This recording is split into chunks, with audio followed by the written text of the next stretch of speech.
नमस्कार, मैं हूं सुबीर रंजन। आप सभी को मेरे चैनल में स्वागत है। क्या आपने इंटरनेट ऑफ थिंग्स या आईओटी के बारे में सुना है? ये बहुत ही एडवांस टेक्नोलॉजी है जिसे हम दैनिक जीवन में यूज करने वाले हैं। एक सवाल मैं आपसे करना चाहता हूँ कि आपके घर में सब्जी कौन लाता है? इसका जवाब होगा शायद आप या आपके घर के कोई और सदस्य। कैसे लगेगा आपको यदि मैं कहूँ कि आपका फ्रिज खुद ब खुद आपको इन्फॉर्म कर दे कि आपको अभी सब्जी लाने की जरूरत है? ये बहुत ही अद्भुत टेक्नोलॉजी है।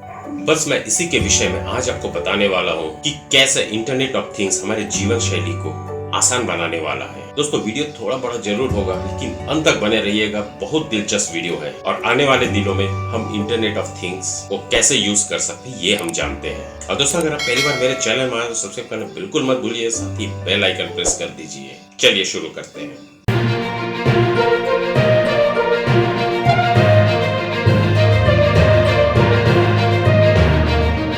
इंटरनेट ऑफ थिंग्स एक ऐसा कंसेप्ट है जिसमें हमारे सारे काम ऑटोमेटिक मोड में करेंगे। हमें उनके विषय में और चिंता करने की जरूरत नहीं है। इससे हमें डेली का रूटीन काम करने की जरूरत नहीं पड़ेगी। इसलिए मैंने सोचा कि आज मैं अपना ये टॉपिक इंटरनेट ऑफ थिंग्स को आपके सामने पेश करूं, आपको बताऊं कि इसमें होता क्या है, कैसे होता है। आईओटी का फुल फॉर्म है इंटरनेट ऑफ थिंग्स। ये एक ऐसा कंसेप्ट है जो बताता है कि कैसा होगा अगर दुनिया के सारी चीजें जैसे कि फिजिकल ऑब्जेक्ट्स को हम डेली यूज कर पाए, लेकिन कंडीशंस है अगर इंटरनेट कनेक्टिविटी है तो। इसे मैं अगर आसान भाषा में बोलूं तो ये एक ऐसा कंसेप्ट है जिसमें सभी उपकरण, सभी अप्लायंसेस ऑन और ऑफ में चलते हैं और उन्हें इंटरनेट के साथ कनेक्ट कर दिया जाए या फिर एक दूसरे के साथ कनेक्ट हो सके। इन अप्लायंसेस के अंदर वे सभी अप्लायंसेस आते हैं जैसे कि mobile phones, coffee makers, washing machine, headphones, lamps, wearable devices और वो सब कुछ जिसके विषय में आप सोच सकते हैं। और भी आसान भाषा में इंटरनेट ऑफ थिंग्स वो कंसेप्ट है जहां चीजें यानी कि थिंग्स एक दूसरे के साथ आसानी से बात कर सके या फिर दूसरे अप्लायंसेस के साथ बात कर सके। इस कंसेप्ट को समझने के लिए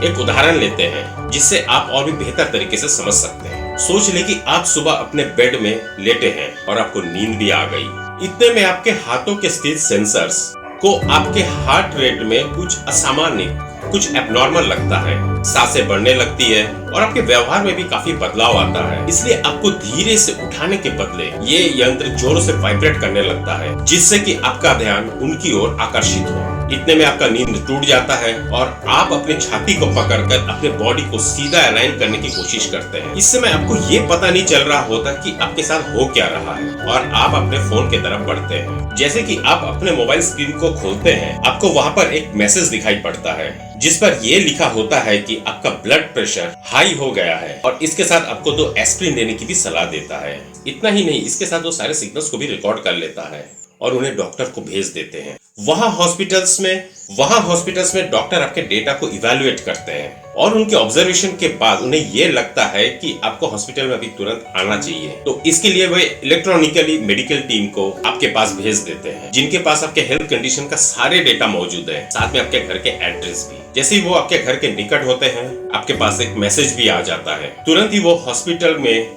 आपको ट्रीटमेंट के लिए ले जाते हैं। सुबह जब डॉक्टर आते हैं, आपको एक खुशखबरी देते हैं कि आपका स्वास्थ्य, आपका हेल्थ अब पहले से बेहतर है और अब आपको कोई चिंता की जरूरत नहीं है। आपको एक सीवियर हार्ट अटैक हुआ था, लेकिन समय में ट्रीटमेंट होने के कारण इसे टाल दिया गया। अब तो आप समझ गए होंगे कि इंटरनेट ऑफ थिंग्स हमारे जीवन को किस प्रकार से बेहतर बना सकता है। अब कौन कौन से डिवाइस आईओटी का हिस्सा बन सकते हैं, और इसका बहुत ही आसान सा जवाब है कि कोई भी चीज जिसे आसानी से कनेक्ट कर सकते हैं। कोई भी डिवाइस अगर उसमें ऑन और ऑफ का स्विच हो तो चांसेस है कि वो आईओटी का हिस्सा बन सकते हैं। आमतौर से देखा गया कि हर कनेक्टेड डिवाइसेस में आईपी एड्रेस होता है और वहीं पर इंटरनेट प्रोटोकॉल वर्जन IPv6 के होने से इन डिवाइसेस में आईपी एड्रेस को असाइन करना बहुत आसान हो गया है, क्योंकि इसके मदद से अनगिनत डिवाइसेस को आप कनेक्ट कर सकते हैं। अब बात यह है कि हमें इंटरनेट ऑफ थिंग्स क्यों चाहिए। यहाँ मैं आपको इसकी उपयोगिता के बारे में बताऊंगा।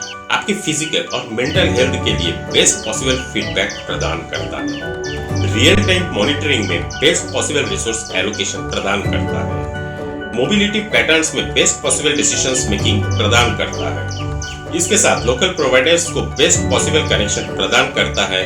अब IoT के मुख्य बेनिफिट्स या अपॉर्चुनिटीज क्या है? IoT हमें ऐसे अपॉर्चुनिटी प्रदान करता है जिससे हम ज्यादा एफिशिएंटली हमारे काम कर सकें, जिससे कि हमारे समय की बचत हो और इसके साथ पैसों की भी, वही हमारे काम भी आसानी से हो जाए। इंटरनेट ऑफ थिंग्स हमें हमारे डेली के इश्यूज को समाधान करने में मदद करता है, जैसे कि एक बिजी एरिया में अपने कार के लिए पार्किंग स्पेस खोजना, अपने होम एंटरटेनमेंट सिस्टम को लिंक करना और फ्रिज के वेबकैम से ये चेक करना कि हमें और दूध चाहिए या नहीं। इसके साथ IoT हमें इंडस्ट्रियली भी बहुत से बेनिफिट्स प्रदान करती है, जैसे कि अनप्रेसिडेंटेड कनेक्टिविटी का होना। IoT के डेटा और इंसाइट्स के मदद से इंडस्ट्रीज को ये मालूम पड़ता है कि उनके कंज्यूमर्स को किस प्रकार की डिवाइसेस चाहिए और किस प्रकार की सर्विसेज, जिससे वो और भी बेहतर इनोवेटिव न्यू प्रोडक्ट्स प्रदान कर सके। इसके साथ वो अपने कॉम्पिटिटर्स की तुलना में ज्यादा अच्छे सर्विसेज प्रदान कर सकेंगे। इंक्रीज्ड एफिशिएंसी, जैसे कि हम जानते हैं कि IoT नेटवर्क्स बहुत ही स्मार्ट और इंटेलिजेंट होते हैं, जो कि रियल टाइम डेटा आम एम्प्लॉइज को प्रदान करते हैं, जिसमें ऐसे इंफॉर्मेशन भी होते हैं जिससे कि डे टू डे एफिशिएंसी और प्रोडक्टिविटी को ऑप्टिमाइज किया जा सके। कॉस्ट सेविंग्स, IoT डिवाइसेस बहुत ही एक्यूरेट डेटा प्रदान करता है और ऑर्गेनाइजेशन को ऑटोमेटेड वर्कफ्लोस भी प्रदान करते हैं, जिससे वो अपने ऑपरेटिंग कॉस्ट और एरर्स को मिनिमाइज कर सके। टाइम सेविंग्स, स्मार्ट डिवाइसेस के कनेक्ट हो जाने से वो अलग अलग ऑर्गेनाइजेशंस को सिस्टम और प्रोसेसेस को एनहांस करने में मदद करते हैं, जिनसे उनकी बहुत समय की बचत होती है। तो दोस्तों, ये था इंटरनेट ऑफ थिंग्स IoT। आने वाले दिनों में हम इसके डिपेंडेंट हो जाएंगे। इनफैक्ट डिपेंडेंट भी नहीं बोल सकते, ये हमारा काम बहुत आसान कर देगा। दोस्तों, आपको ये वीडियो कैसे लगा? लाइक्स, कमेंट्स और शेयर मैं जरूर एक्सपेक्ट करूंगा दोस्तों आप लोगों से। और दोस्तों, अगर आप पहली बार मेरे चैनल में आ रहे हैं तो सब्सक्राइब करना बिल्कुल मत भूलिएगा, अक्सर आप भूल जाते हैं। साथ ही बेल आइकन प्रेस कर दीजिए ताकि मेरे चैनल के थ्रू जो भी लेटेस्ट लीक इन्फॉर्मेशन है उसके नोटिफिकेशन सबसे पहले आपके पास पहुंचे। फिर मिलते हैं अगले दिलचस्प वीडियो के साथ। This is Subir.